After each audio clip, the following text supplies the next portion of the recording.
श्री अमित शाह।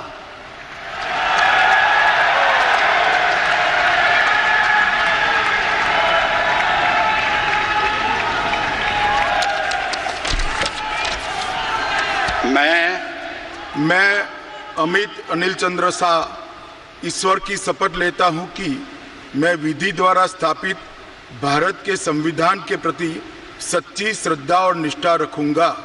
मैं भारत की प्रभुता और अखंडता अक्षुण्ण रखूंगा।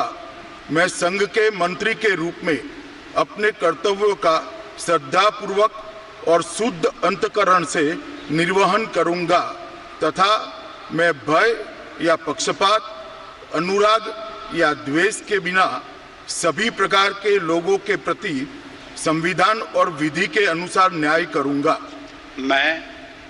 मैं अमित अनिल चंद्र शाह ईश्वर की शपथ लेता हूं कि जो विषय संघ के मंत्री के रूप में मेरे विचार के लिए लाया जाएगा अथवा मुझे ज्ञात होगा, उसे किसी व्यक्ति या व्यक्तियों को तब के सिवा जबकि ऐसे मंत्री के रूप में अपने कर्तव्यों के सम्यक निर्वहन के लिए ऐसा करना अपेक्षित हो, मैं प्रत्यक्ष अथवा अप्रत्यक्ष रूप से संसूचित या प्रकट नहीं करूंगा।